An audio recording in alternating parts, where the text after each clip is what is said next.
Y'all, God showed me what concerts look like in the spiritual realm. Keep listening. When I came to Christ, I was a die-hard music fan. Like, I love music. I could listen to literally any genre. When I came to Christ, I did not want to let music go. I was like, I can live a life for Christ and the music doesn't have to affect me. But God showed me that it does affect you. You just don't see it until it starts to produce fruit. So there was a day I went to sleep and the Lord took me into a dream. When I was in the world, I used to really love The Weeknd. That was one of my favorite artists. And every time I would try to book a ticket for his concert, something would always block it. I kid you not. When I came to Christ, randomly, God gave me a dream where I was in the concert that I was trying to go to. I was in one of his concerts and I looked, it's like I had a bird's eye view and I could see above. I could see everything. I looked into the crowd and instead of seeing people just simply singing his songs, they were actually worshiping. And I mean, it looked like a mega church. It looked like people were in church, hands lifted up, eyes closed. They were literally worshiping to his music, singing his songs. And he was on stage receiving the worship.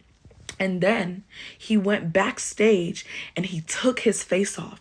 So no longer was it The Weeknd, it was a demon. And I saw the face of a demon. And he put a head on that looked like something else. And he began to laugh. And I just want you guys to know that this is what it looks like in the spirit when we go to concerts of secular artists, of worldly artists, and we think that we can just listen to this music and it has no effect on us. You have to ask yourself, who am I worshiping through these lyrics? It's that deep. And God had to show me that dream for me to really straighten up and let go, because music was an idol. If you're fighting that hard to let it go, you need to ask yourself, is this an idol in my life? Why is it so hard for me to let it go? Music was made for worship. So when you're singing these songs, you're opening yourself up to something. What are you receiving? Over time, the songs and the lyrics you're constantly repeating, it begins to get stuck in your head. And you're like, why is this song stuck in my head? Because you're meditating on the words of the music. So music is it's not anything light. That's what it looks like in the spiritual realm. And God even showed me, not just with The Weeknd, he showed me with other artists that I didn't think were that bad. He showed me the same thing. We can't try and stop cursing and we're listening to music that's constantly cursing in our minds. We can't ask God to deliver us from sexual immorality, porn addictions, and we're listening to music that sexualizes men and women and gratifies sexual immorality. It doesn't work like that. So purify your playlist. Go through your playlist with the Holy Spirit. Ask him which songs are okay for me to listen to and which songs does he want you to delete. And he's going to make it very plain to you. This is for my girls who all believe and have faith in G.O.D. This is for the girls in the spirit like me. This is for the girls on a mission like me. This is for the girls that define elevation. Get up at 5 just to start meditation. Fasting for days, urges to pray, yearning for God. This is the way. I am nothing without you, God. I confess that every day I rise. Hope you hear faith every time I cry. Worrying less, in your hands I'm fine. Promise with you I'll always feel complete. I know that you'll keep your hands on me. I'll lift your name anytime I speak. This world can never own me, that's T. This is for the girls that been that God's working on me. You cannot spin back. Blood of the lamb, took the sin back. God always got us, that's big facts.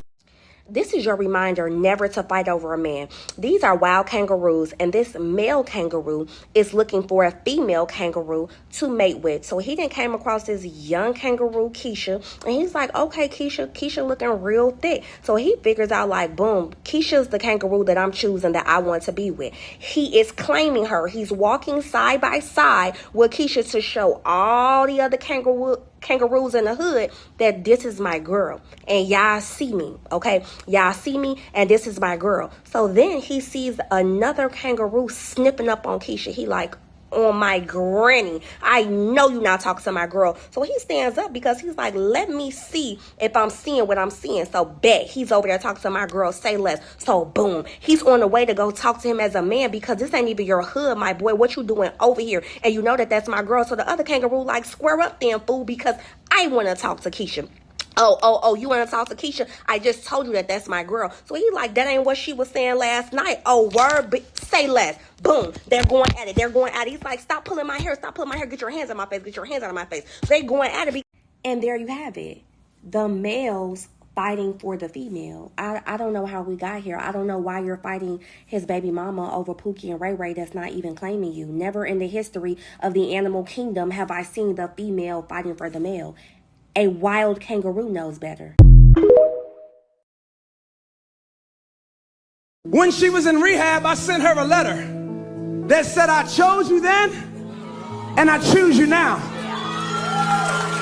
And love is not her makeup. Love is not that she loves me back. Love is I am called to represent the love of Jesus, to love you when everything about you that culture says I should leave you. Y'all, this is love. Love does not look for pretty. Love covers ugly. Come on. And until you find somebody that will hold you at your worst, Yep. no makeup, the abuse that you might have experienced in your past, the family of origin issues you might have, the hurts and the wounds, and somebody says, you know what? Show that to me so that I can show you an aspect of God, not in heaven, but on earth. And I'm telling you right now, I love it all. The good, the bad, and the ugly. And y'all, I'm gonna get some tonight. I'm telling you right now, none of y'all are, I am.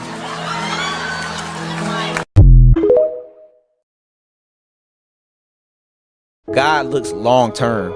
So he'll make you self-aware about things you need to work on, not realizing that it's really to build you to where you're going. The closer I got to God, God started showing me myself. God showed me that I have a problem committing to things. You say you're gonna read this book, you read it and you stop. Me too, brother. You go to the gym for 2 weeks and you stop. I'm like, hold on.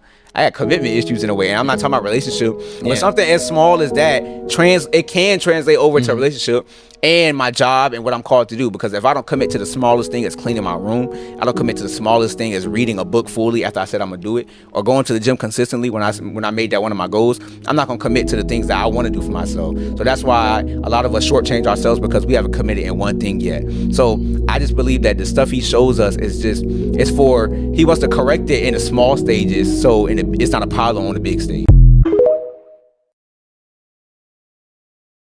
Y'all, please watch this one. It matters who is around you in this season. Because listen to me, if you got people around you that when you get a doctor's report and you call them and they say, well, you know, it's just going to be a few months of you broken and sad, but we're going to get through it, sister. You better get you some friends in your life that say, go in your bedroom. You got about 24 hours. You can cry for about 24 hours. You can feel sorry for yourself and go get you some Cinnabons with extra cream on it. And you can eat until your stomach hurts. But in about 24 hours, I'm going to need you to come out. And I'm going to need you to come out like a soldier. And I'm going to need you to have your ammunition. And as you come out, you are going to see yourself pulling every devil out of hell that has tried to mess with you and your family. I'm repositioning. Somebody say it, I'm repositioning. I'm repositioning. Come on, you need to prophesy to yourself because you've been so negative. I am repositioning. I'm repositioning. Listen to me, the devil wouldn't be fighting you so hard if you weren't carrying something. In order for God to give you something new, he's got to disrupt what's normal. Oh, that's what he's been doing? Yes. He's having to disrupt some things in your life that felt normal because you got codependent on dysfunction. You're listening to every motivational speaker, but you ain't got on your knees one time. You lay in your doggone bed. Oh, read my mind. I'm so tired. I can't even pray. Well, no, duh. You know why you can't pray? Because when you begin to pray, mountains move. When you begin to pray, elevation takes place. I need some people in this room right now to see it happening for you. I'm repositioning. Today I want to go from the story from Acts. Say Acts. Acts 27. 27. Come on, say Acts 27. Acts 27. Tell your neighbor, get ready. She's about to breach your eyebrows off your face. Come on, get me a sweat rag. Because I'm about to praise my way out of this storm that I walked in with. Today we meet a brother Paul. His resume speaks for itself. He was thrown in jail. People got mad because Paul delivered the woman who was being used as a fortune teller. Anybody in here got mad when God began to disrupt some things in your life, like your relationship that wasn't of him?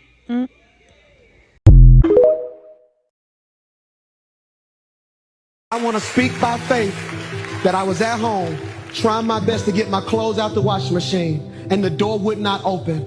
And I learned a very important lesson. The door won't open until the cycle's over. So get ready, because God's breaking some cycles.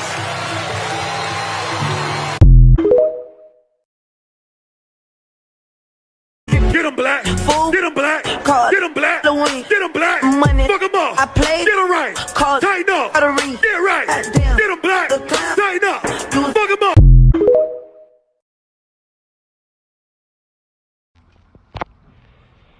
Well, turns out that 65-year-old man could really fucking throw him. And I don't mind if I lose any blood on the way to salvation. And I fight with the strength that I got until I die. So I'm gonna stand up, take my people with me. Together we are going to a brand new home. He put a wailing on his motherfucking ass. He never forgot. The more you fuck around, the more you're gonna find out.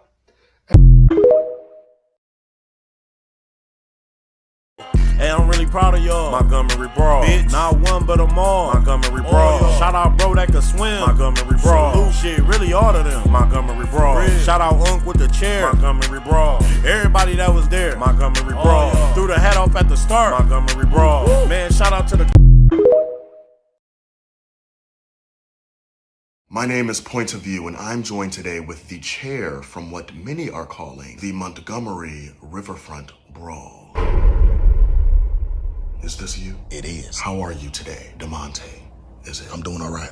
I'm doing all right. I'm just happy to be on the right side of history, man. Care to tell us what happened in Montgomery? Man, I was smoking a blunt, thinking about the I was gonna get later. I had a date with this bad from IKEA. Thick ass, 3-seat sofa from the clearance rack. Not 2, 3. 3 seats. So I'm minding my business, thinking about her big burly ass, when this black security guard politely asked these white people to move their punk ass boat so that the riverboat could dock and the patrons could safely get off. What happened next? The white people ain't take too kindly to the request and started jumping the black security guard. Next thing I see is black Aquaman swimming across the river to help the security guard. And that's when you jumped in. That's when I whispered to one of the next to me and told him pick me up. Why'd you do it? You know, a lot of people look at me and assume I'm white, when in actuality, I'm just white passing. And I just saw an opportunity to use my privilege as a super duper light skinned from Alabama. Thank you for joining us, and thank you for your service, DeMonte. The pleasure is all mine, man. If you'll excuse me, I gotta go the lamp. Baby, anybody that swim across the ocean to come fight me is a serial killer. Baby, you can have it. I'm gonna tell you right now. Y'all look here, that baby won't worry about nothing, y'all. Baby, I don't want to make nobody dead mad to the point where they want to swim and come whoop my ass. I'm going to tell you something right now. Baby, you can have it. I don't want to even make it a day. I'm going to tell you something right now. I ain't the worst fighter in the world, and I ain't no punk. But I'm going to tell you something right now. I know I'm smart. I'm going to tell you something right now. Baby, he took all his energy. That baby jumped in that cold ocean in the name of Jesus, y'all. He won't worry about no snakes swimming. He won't worry about no alligator. He won't worry about no whale, no fish. He was just focused on his task.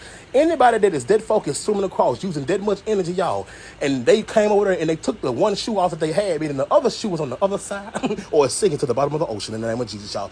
Anybody that can hold their breath and swim to come fight me and still have energy and be mad, baby, let me give you my last check, because you are a serial killer. You are a serial killer. What the hell is wrong with you? You can have it. I don't never want nobody to, they only ride is to swim and whoop my ass. I don't want it.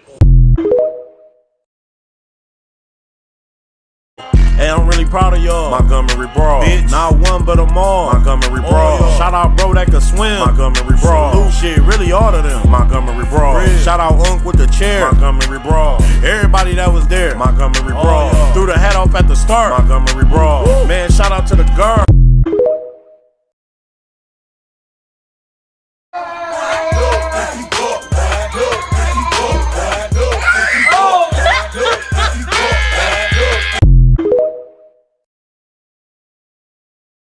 Every black person living should go to Ghana and see them slave castles so you can see what they did to us. You got to see what they did to us.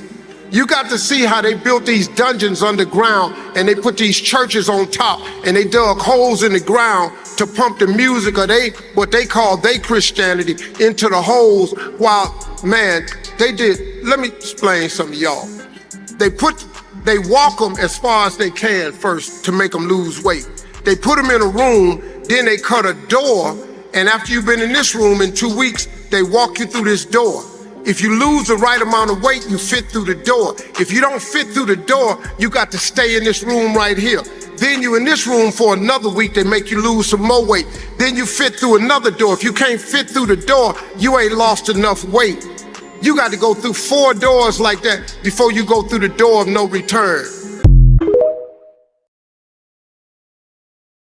He took us right out of Egypt, brought down the walls of Jericho, did that by the voice of his people. We went to war with Amalek, Moses lift up his arm, we prevailed. Elastica fire from heaven, Messiah took the keys of hell.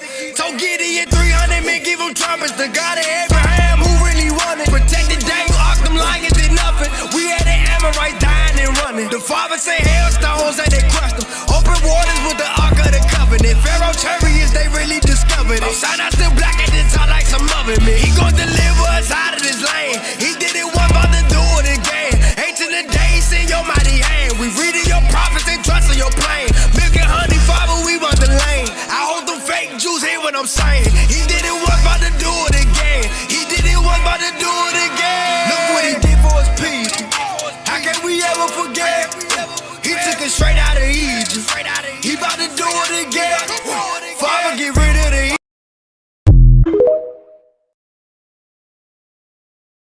We aren't moving our fucking boat, Broham! Brothers, assemble! Man, LeBron James ain't got nothing on Prime MJ. I can take LeBron right now. Hold on. Was that the brother call? Perfect. Oh! Oh! Connor, help! Kyle, don't worry, I'm here.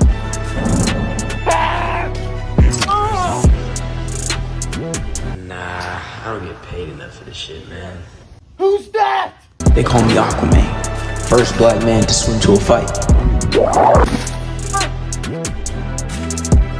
Is that a chair? Yeah.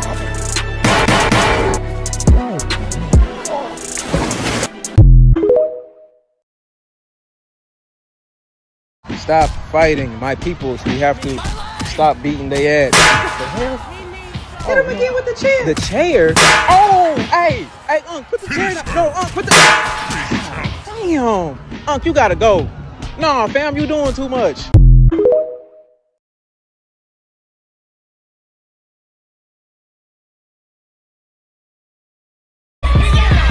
Look, baby, I'm drenched, living water flowing. Ain't no manifest, I'm reaping what I'm sowing. Yahweh told me he would do it and he wasn't joking. He the difference between how I was and how it's going. Wet, whole team going dumb in the chat. Nobody frontin', I came from way in the back. We was cool until we went and got the tap. Started making movies, now we don't know how to act. Jeez, you know. God told me if I get through the lesson, he'll turn it into a blessing.